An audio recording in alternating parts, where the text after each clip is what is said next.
Claiming thousands of lives. It has not subsided even as I speak to you. Those who killed the unity of Nigeria, for example, for fear of the Igbo, are worse of it. There is also the case of Professor Jacobi of the University of Nigeria, South Africa, who produced anti-cholera vaccine soon after the war.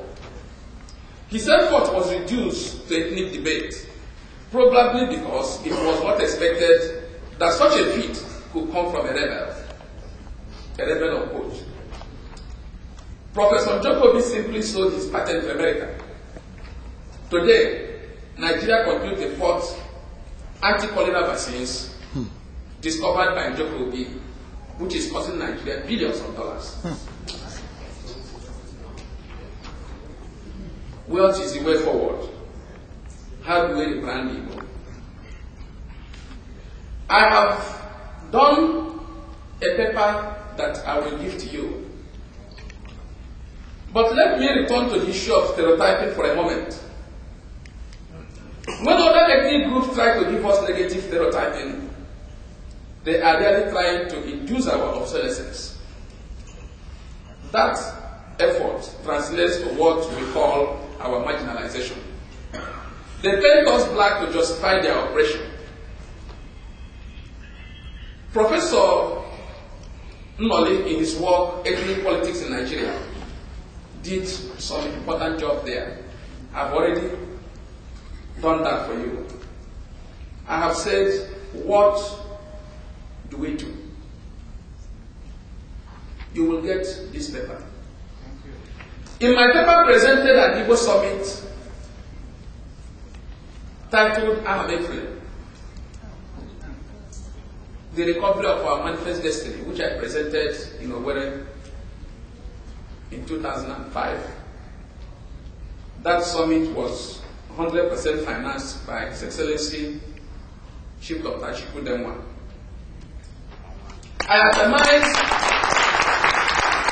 I did itemize 6 points we must embark on to recover the Igbo nation and achieve our manifest destiny. And I titled it Project PIG. I packaged it as a deliberate marketing strategy for repackaging the Igbo man. But let me list some of the items. Number one is internal rehabilitation of displaced Igbos.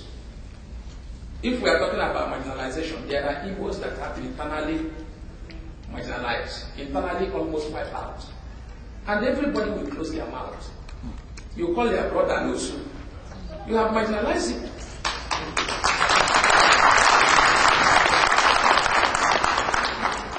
Why don't we begin to wipe out that before we talk about other people marginalizing us?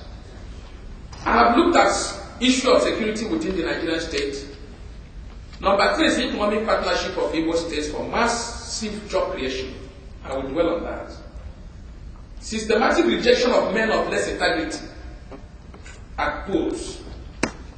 Reorientation and citizenship education.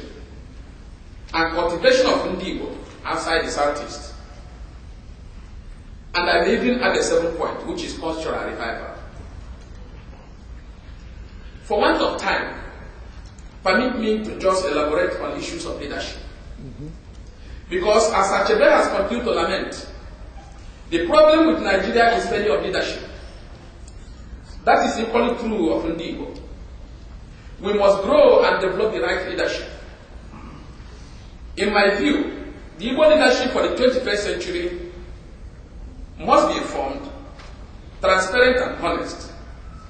The leadership for the future must be committed, focused, highly motivated and accountable to the people. The new Igbo leadership must be bold, bright, brave, forthright and above all compassionate. The new leadership must be educated beyond just the ability to read and write. but must be knowledgeable about the dynamics of the environment in which he lives.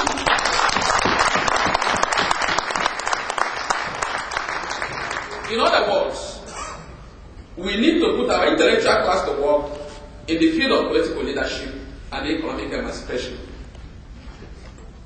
We must never be led in the 21st century by big players and artisans who lack a complete view of the structures they contend with and cannot relate politics to the need for development.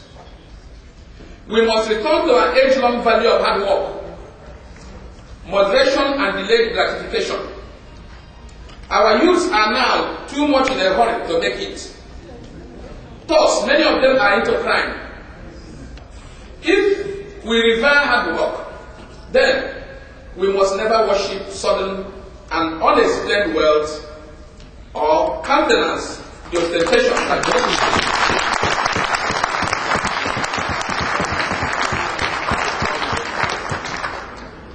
fellow compatriots, you would have noticed before you left Nigeria to come in the olden days that in Igbo culture, the young man, Mbaji, which is the storehouse of a man's wealth and possession, is never at the forecourt of the house, but at the back. In some places, young bands, Mbaji, are put in the bush. The simple reason is that it is offensive in Igbo culture to exhibit your possession or wealth lest you attract the ick of your neighbors.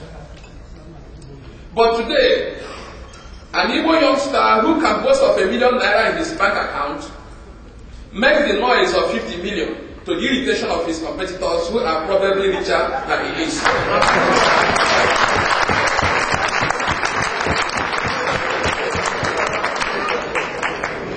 He is thus marked out as a target for economic strangulation. We must reorientate our people against that. We need a long-term strategy and goal if we must capture the presidency of this country, for example. Not the usual 4-year ritual of noise and rank opportunism we have exhibited in the past. We must develop a long-term goal to which the drive for the presidency fits. For if the presidency becomes a short-term end in itself, then the probability is that it will not serve our purpose. We must see politics as a noble quest to serve the people, and above all, we must return to the spirit of Onyaga na Nwanne. We must once more become our brother's keeper, help those less privileged, pull up the weak among us, and raise the hopes of those in despair.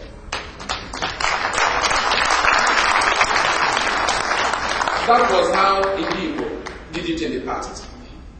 That was how we bridged the educational gap between us and Yoruba in a space of 30 years.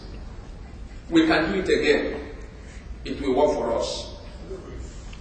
Ladies and gentlemen, let me quickly give you a little example from Imo State. When I was sworn in on 29th of May,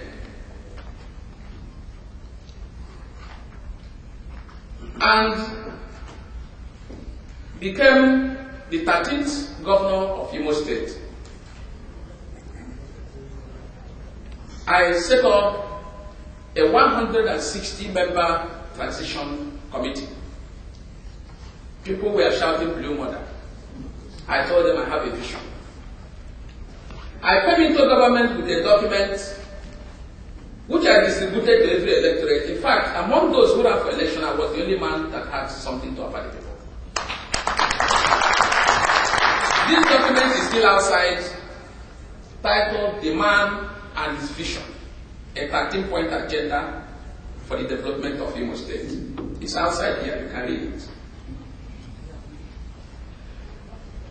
Fellow compatriots, it was the great Archimedes that says, give me a place to stand and I will move the earth. I have another document I will show you here. Everything we do in Imo is as a result of strategic planning. Good. you will be hearing all the things we've been doing. We are not magicians. It's as a result of 160 great men putting their heads together to review a 13-point agenda of a servant of the people. And that gave birth to this document I have here, the policy thrust of the new face of Imo. This document is also outside. It's a logical framework and action of this government. In the last 20 years, I have dreamt and aspired for an opportunity to serve in Igbo. I have prepared myself for leadership. That opportunity presented itself on 28th of April 2007 when I was overwhelmingly elected the governor of Imo State through the intervention of God Almighty, using the elected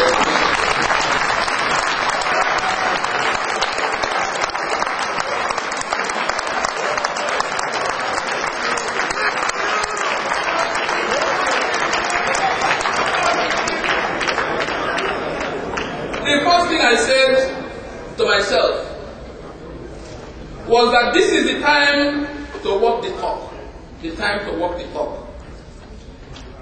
That it is not going to be a business as usual, but a business unusual.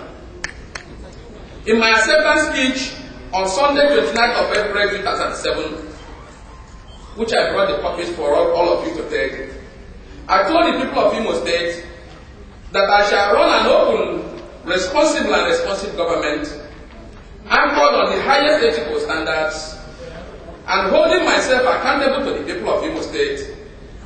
And since my inauguration, I have tried to practice what I preach.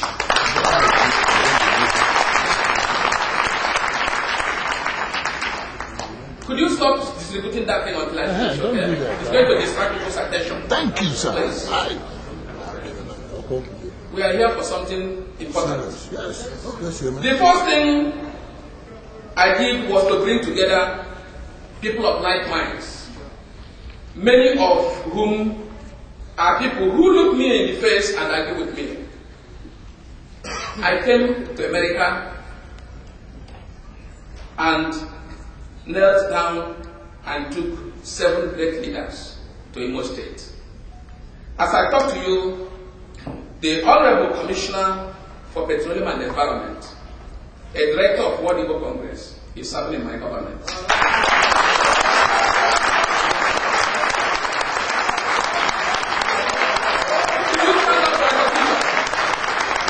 Yes.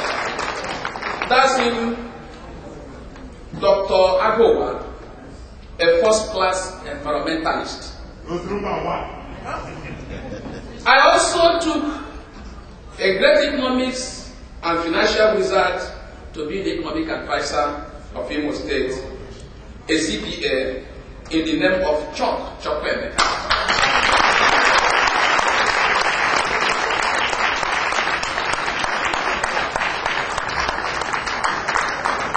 Ladies and gentlemen, the biggest economic project in the whole of Nigeria, costing a whopping 60 billion, being husbanded by this administration, and known as Imo Wonder Lake Resort and Conference Center, is being headed by the Vice President of World Igbo Congress. Hi, my former boss. Jojo!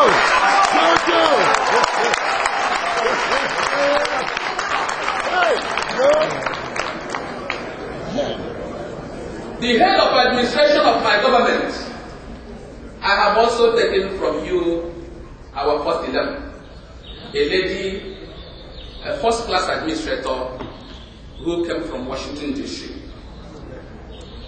The chief executive of our innovative program called Imo Job Center, a center that takes statistics of our unemployed youths, do job switching for them, convert them from professions that are not working to those who are emerging skills. The head of that Imo Job Center, I also uprooted from Fort Valley University in Atlanta, Georgia, by name Professor Obioma Ihedu.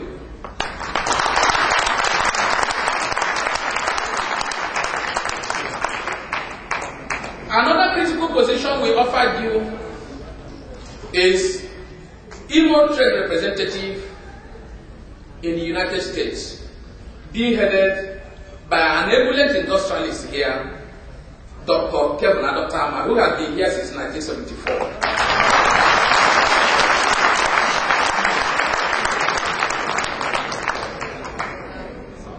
Ladies and gentlemen, you can see how important I regard you as our first level.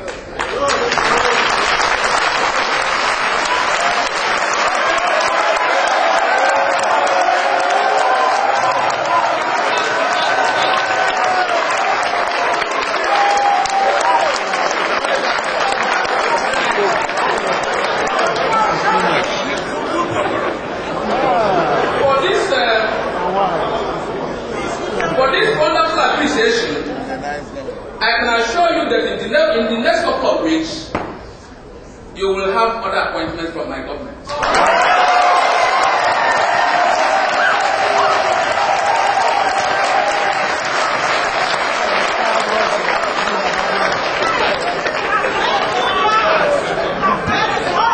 Fellow compatriots, working with such world-class professionals, and with the cooperation of wonderful members of the House of Assembly, we have been able to debunk some Princeton assumptions, one of which is that a governor of a different party cannot work with assembly dominated by another party. Together with Imo legislators, we are teaching Nigeria a new lesson in democracy.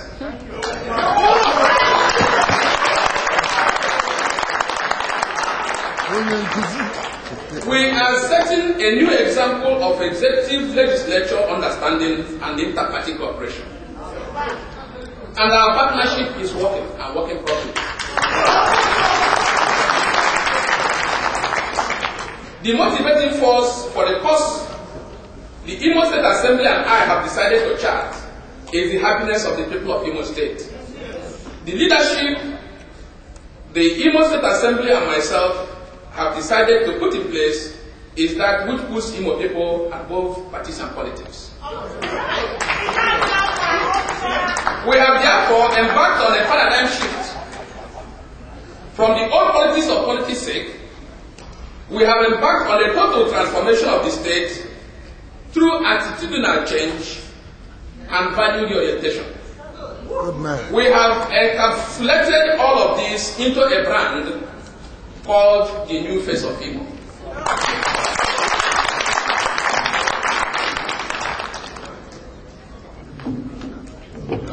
I am happy to tell you, brothers and sisters, that the entire people of Imo and Nigeria have bought into this new brand. That was why, when we told them that living in filthy environment is a derogation of their humanity, they agreed with us. And when we called them out for our Clean and Green initiative, designed to clean up our state and make it investment and tourism friendly, they came out in their thousands at the Dananian Stadium on 10th of August 2007 for the launching of the Clean and Green campaign with Senate President David Mark as the guest of honor.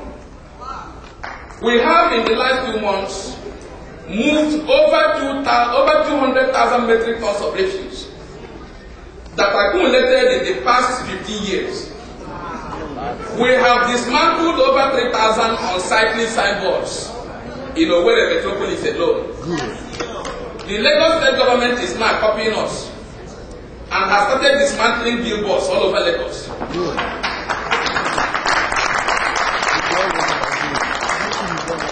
As part of the beautification of Owerri, we have obtained the permission of the federal government to dualize all roads leading to Owerri capital, starting from different points. We are building street lights on major streets in Owerri to be powered by solar energy and dedicated generators that will be on from 6 p.m. to 7 a.m. every day, so that the weather will not only be beautiful and safe, but have a thriving 24-hour economy.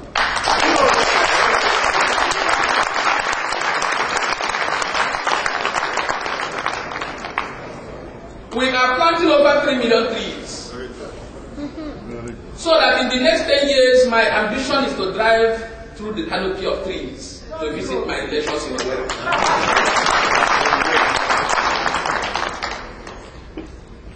Where there were stinking refuse today in Owerri, you will very soon find sweet-smelling flowers and lush green. In Imo State, we place God and the people of Imo State at the center of our policies and political action. Thus, we have decided that we must create jobs for our youths who are our emerging constituency.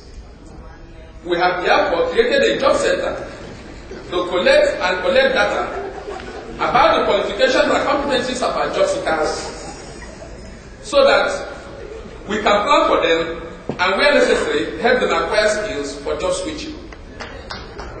We have embarked on Imo Wonder Lake Resort and Conference Center at Uguta. This project is estimated to cost over 60 billion, 30 billion of which will be secured through bonds. We create over 20,000 new jobs in the first instance. We have embarked on 100 classrooms in 100 days project. We call it 100 classrooms in 100 days to mark my 100 days in office.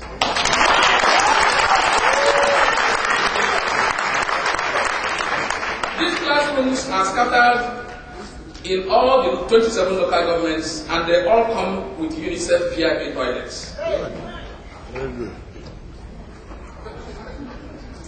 We are building 5 new roads in each territorial zone. The original designer of Owerri Master Plan, the Finger Hut, have returned to help restore the original plan.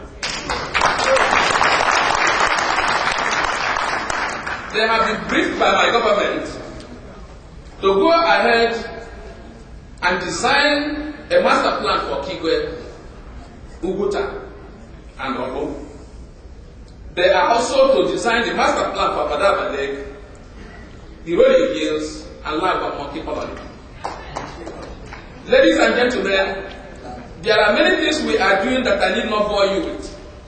My passion for what we are doing derives from the reality that Imo people have endured poverty for a long time. I believe that Imo people not only desire good governance, they desire greed. I am telling you all that for 2 major reasons. First, if what we are doing works in Imo, I see no reason why it cannot work in the entire Igbo land. If what works in the entire Igbo land, I see no reason why it cannot work in the entire Nigeria.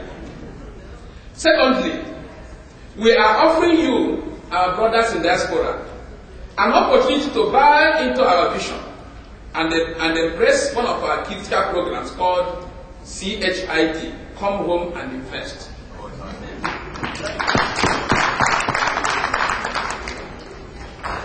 The other areas we have done something is to do a brand new road where no road has existed. We have earmarked, we have come to the understanding that for our people to develop, we must not be thinking of going to Maiduguri, Lagos, or Abeokuta to go and do our business. Why don't we go to River State? Why don't we go to Akwa Ibom? Why don't we go to Bayelsa? And then, if you want to go to River State from Owerri, it will take you almost 2.5 hours. But I called my people and said, look, we have to have a shortcut to this. We must do a road that will link Imo Airport to Port Harcourt Airport. And when we did the area survey, we discovered that road will be only 50 kilometers. It is an innovation that has never happened before. I called the governor of River State. The man came to Owerri and we signed a memorandum of understanding to tear down.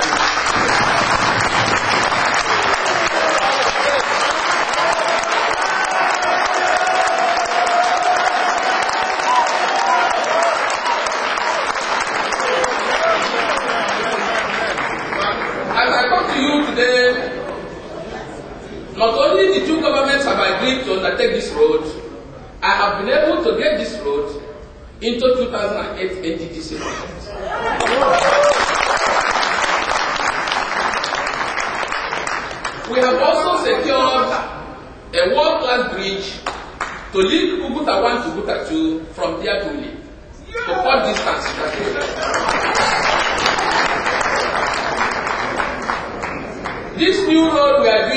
that will link the two critical airports, I have baptized it as Nnamdi qualified, opening 18 villages that are food baskets of the southeast. Another critical point or another agenda you may have heard or read from the internet is that it has taken Imo people almost 20 years shouting to the federal government to give us night landing facility at the Owerri airport. This, the federal government that have continued to collect revenue from this airport. My predecessor even built a mighty office complex for the airlines. They collect revenue, yet they find it very difficult to give us landing lights. And you know, if we secure the landing light, the international cargo status of that airport will come in. And night flights will come, resident airlines will come. As I talk to you now, I have secured the landing light.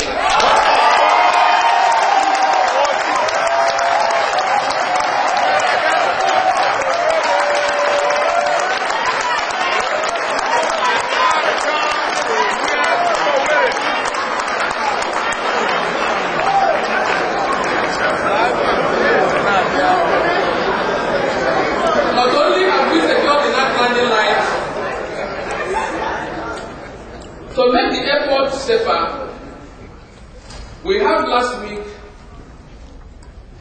donated to Federal Airport Authority a brand new 500 kVA generator. We have also awarded a contract for the beautification of the entire airport.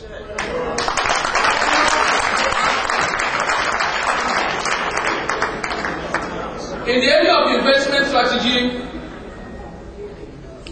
we have, I would like to call you to please find time to visit www.imostate.gov.ng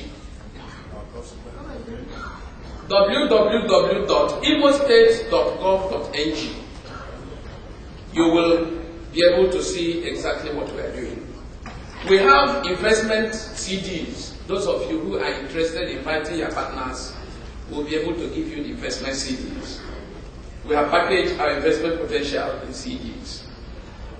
Now, to create a good investment strategy, we have set up what we call ISIPA, Imo State Investment Promotion Agency, patterned against Nigeria Investment Corporation. That investment agency has been packaged in conjunction with the Nigerian Investment Promotion Corporation. And the first chairman of that ISIPA is sitting down with us here. In the area of security, we have done a lot, because for us to design a project that is very gigantic, like the Wonderland project, which is 2 times bigger than Tinapa, the state must be secured. The federal government has done a lot for us in this area. But we are installing observation posts mounted with solar energy in strategic areas. We are installing communication equipment in all the 27 local governments. We are giving radio communication to leaders. In every street, you have a leader. He has one communication equipment. Whenever there is a problem, he makes the necessary noise. And in the whole 27 local governments, we hear it at the same time, and we wait for their numbers.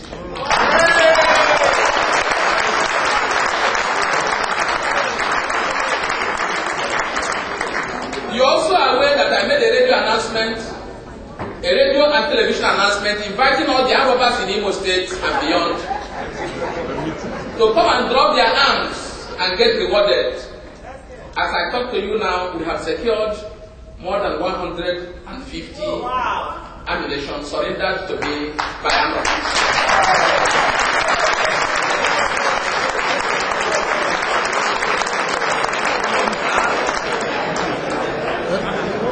Anybody here, make them bring their own now.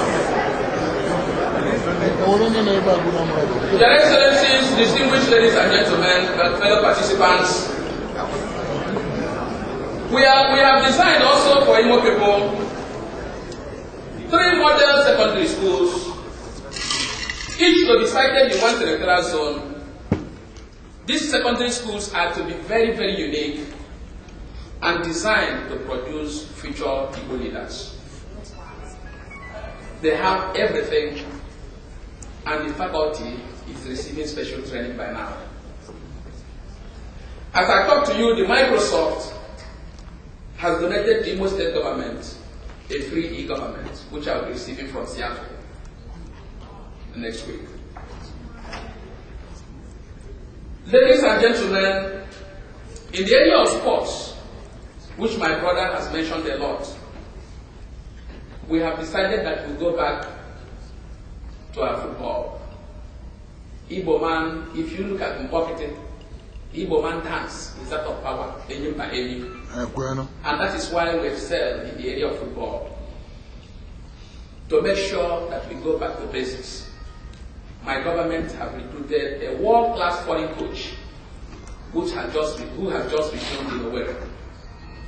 And in the next couple of years or weeks, our exploits in the area of soccer will be very evident. We in Imo State have rebranded our state. My colleagues in the State Assembly and I believe that it is time the people of Imo enjoy the benefits of good governance. We believe that the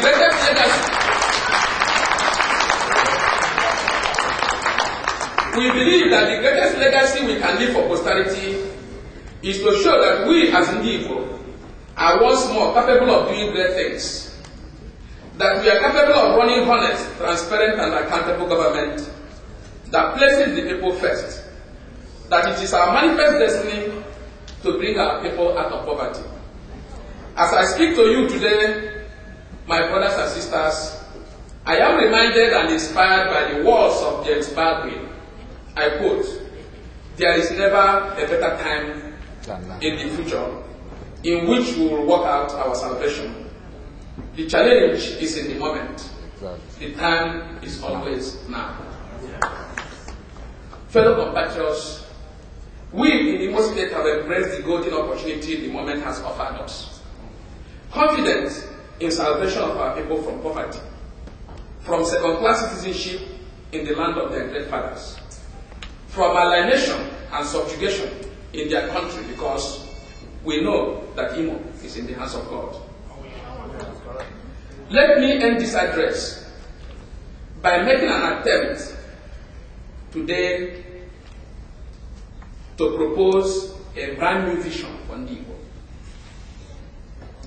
A vision that will radically transform Igbo land into a purpose-driven nation, with the goal of making us second to none among the majority group of the constituent ethnic nationalities of the Nigerian Federation. The proposed vision. Fellow compatriots, my proposed vision is this. The new Igbo vision.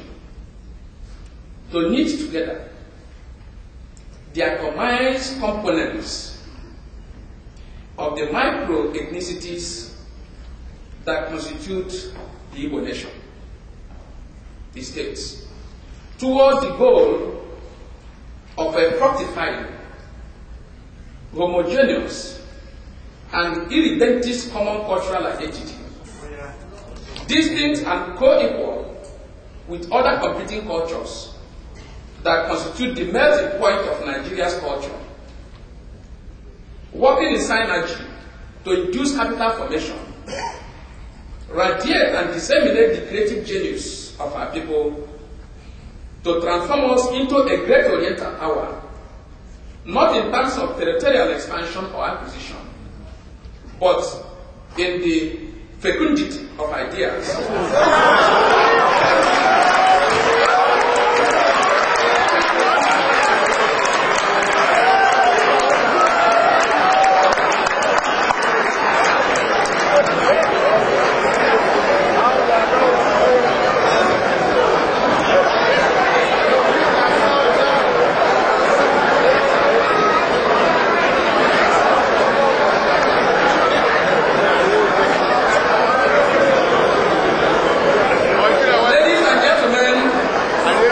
I think you should have listened to the end of the vision. Because I need to explain few things. Because it was Patagonians.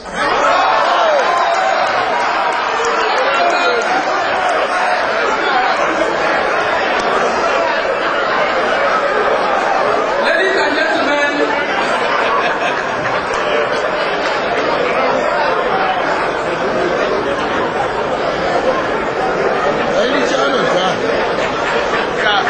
another one. okay, please. I would have given you the example of Pythagoras, what he said in the first Olympic Games, where he came out that the sum of equal of all the triangles of a triangle is 360. And you come up with the Pythagoras theory. So the most important thing today is for us to please go home with this vision. Everybody will have a copy of this vision to go and study and make it please.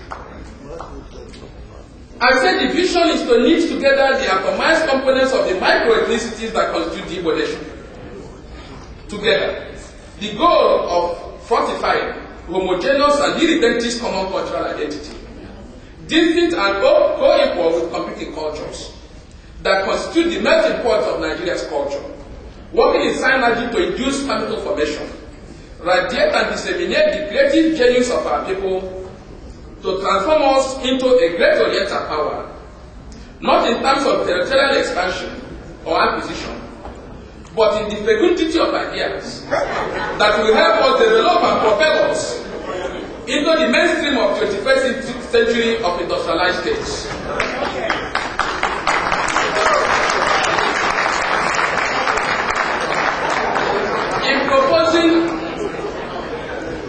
In proposing today this new world Igbo vision, I have made some assumptions. And let me give you a few assumptions I have made in proposing this vision. Number one is that our present structure, the way we have been atomized into states and local governments, is inimical to a quantum leap in development bilingual. Right. Two, that immediate change will create enormous opportunities for the Igbo. That we must recreate the economic wonders of the eastern Nigeria of the early 60s. That there is the urgent need to re-establish a joint development vehicle for any meaningful development in the mold of Eastern Nigerian Development Company. That we must immediately set up a technical committee from this World Igbo Congress, made up of 10 eminent personalities, which will include the World Igbo Congress, the Akifenga, Johannes. Then the Development Council, which I am proposing, an offshoot of my vision, will have an advisory council made up of serving governors and former governors. And that between now and December, the technical committee will come out with an investment document so that each state will make a seed contribution of 1 billion naira to it.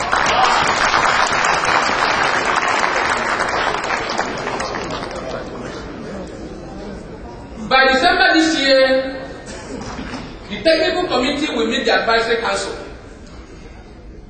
to be co-hosted by the governors at home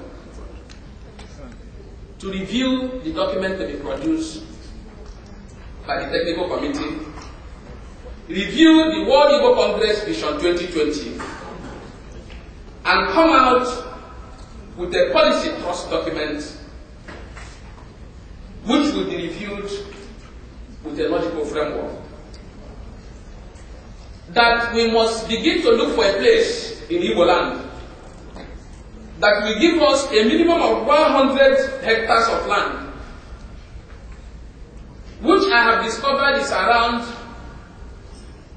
Ohakim in Imo, Umunse in Anambra, Umunochi in Abia, Isiagu in Ebonyi, and part of Enugu State. You can see a virgin 100 hectares of land there lying western part. Very, very close to the coal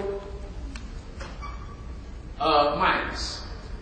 The power that will come there will be powered by coal and gas piped from Enugu and Anambra.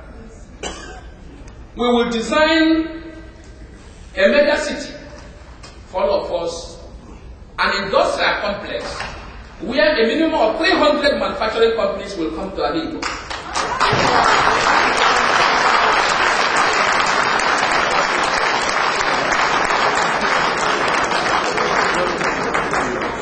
Ndigbo is known for buying and selling. This particular project is estimated to cost about $5 billion. If we make the first investment of about 7 to 8 billion naira, which the states will contribute for 1 billion before December, the rest will be funded by Southeast Asian giants. Yes, sir.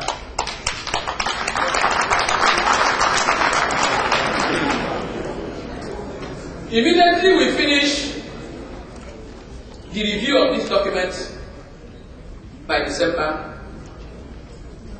January, we will make a proclamation. And I have that proclamation. I will not give it here today. Thank you.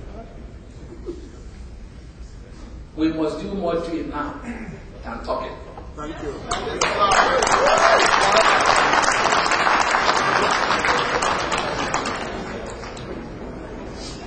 A vision like this, as a lighthouse and the pathway for the Igbo nation to its manifest destiny. The first thing we did in Imo State, like I told you, was to rebrand Imo State, to fashion out a vision, which was further reduced into a logical framework and strategic pathway. That's the document I gave you before. That's what I'm proposing for Igbo. That has guided everything we have done so far. I have only been 2 months old in the office. The process of rebranding the Igbo nation should be understood with the seriousness we attach to the fallout of this kind of platform set up by the World Igbo Conference. As we are struggling back home to get things done, the World Igbo Congress must not stand aloof as bystanders. That's right. Thank you. The World Igbo Congress will continue to command respect and recognition from the Igbo nation back home, if and only if it identifies with the struggles and aspirations of our people back home.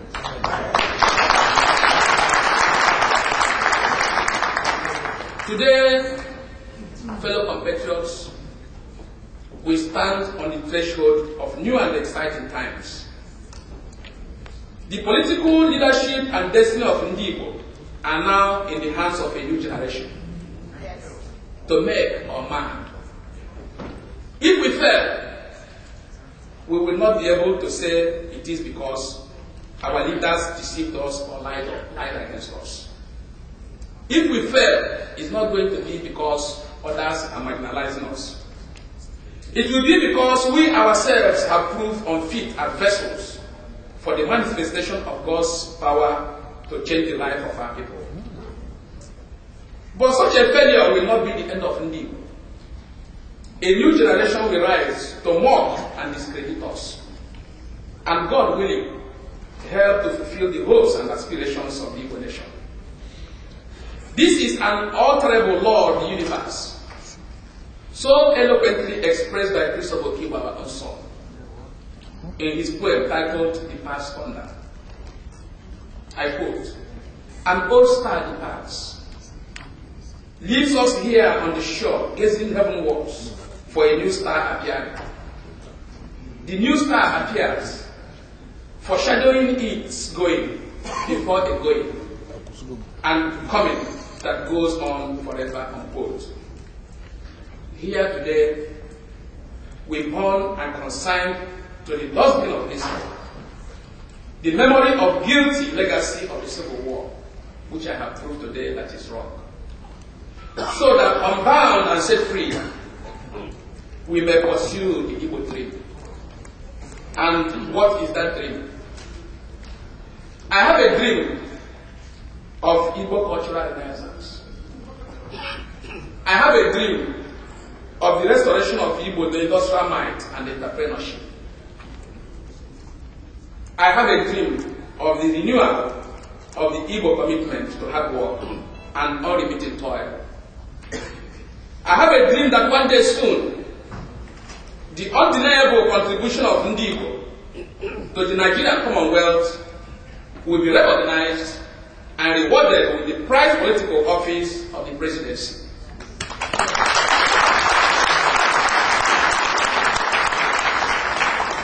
I have a dream that the latent prejudices of others against Ndi Igbo will become a thing of the past if we repackage ourselves. Indeed, I have the same dream for the Igbos that Dr. Martin Luther King Jr. had for African Americans and projected towards the stony heart of the racist.